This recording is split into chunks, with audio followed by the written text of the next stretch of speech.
So the basic question is whether the Consumer Protection Act applies to lease agreements and when it applies to lease agreements, but more importantly, what the implications are of the CPA on the lease agreements themselves.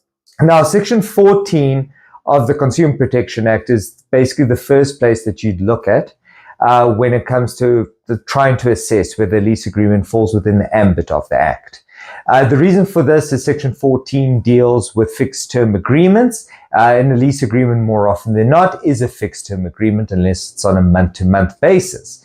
Now, in these particular circumstances, the lease agreement was for 9 months. But if it's for 12 months, doesn't matter. It does tick the box. It is a fixed term lease agreement.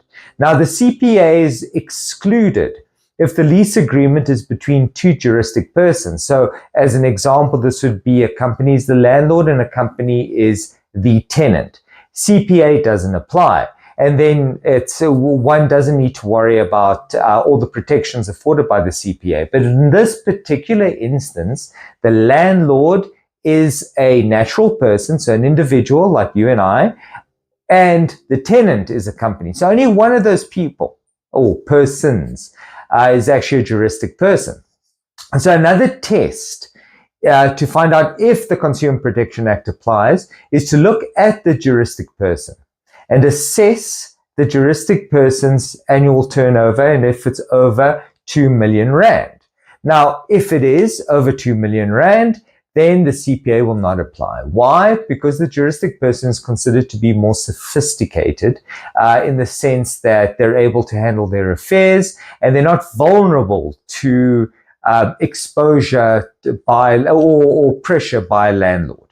If it's under 2 million rand, then the argument there is that obviously they are more vulnerable and the CPA should offer protections to the tenant.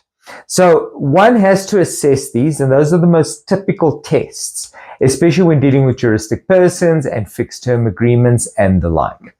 Now, if it so happens that the Consumer Protection Act does not apply, then the fortunate thing is the law as it stands applies.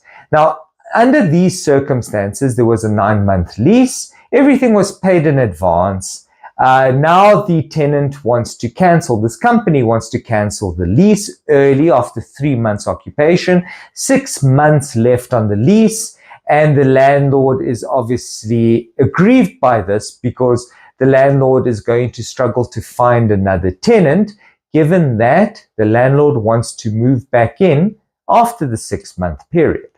Now this gets interesting. So if the CPA doesn't apply, then there'd be a right in terms of our law regarding damages to actually claim and retain some of the rental, if not all the rental, based on the fact that there's a period of the lease left.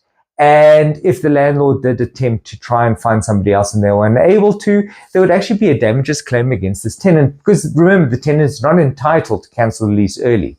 Now, the Consumer Protection Act applies. It's an entirely different story. The Consumer Protection Act allows for a 20 business day notice period if the tenant wants to terminate an agreement, in this instance a lease agreement, early. The tenant is entitled. So this is a right they have in terms of the Consumer Protection Act. You cannot stop them at all, right? In terms of the law, if the CPA doesn't apply, they're not entitled to cancel. So if they leave and they renege on the agreement, that's normally why you're entitled to claim damages and may even be able to retain the amount paid in advance. Here, unfortunately, this is their right. However, this is subject to the qualification that if they cancel early, there could be a reasonable cancellation penalty. And this is the debate amongst all practitioners, is what is reasonable.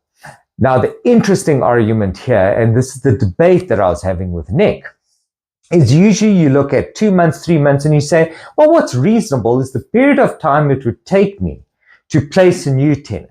Simple, right? And that's fair, right? If it takes you 2 to 3 months to place a new tenant, it would be reasonable to keep 2 to 3 months of rent as an example until you're able to place a new tenant. There's a few factors to bear in mind, but that's always been the approach that I've had. Is you look at the remaining period of the lease, you try figure out how long it would take you to find a new tenant and place yourself in a position where you're able to just continue renting out this property, and whether there's any associated costs or inconvenience with this.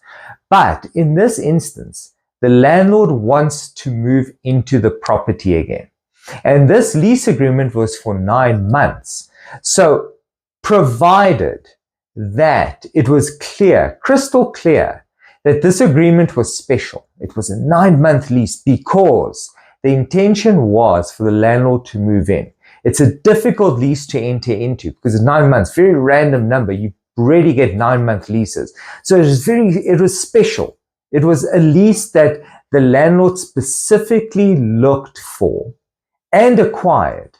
But now, unfortunately, the tenant wants to exit this lease. And there is no way, or very difficult for the landlord to now go find someone for the remaining period, 6 months. So in my gut is telling me that if the landlord goes out and tries to at least find someone for the 6 months, but is not able to, and if the tenant knew that this was a special lease and that the landlord had intentionally entered into it with both parties knowing that this 9-month period was an imperative, there is a possibility that the reasonable cancellation penalty won't simply be 1 or 2 months, but it could be more.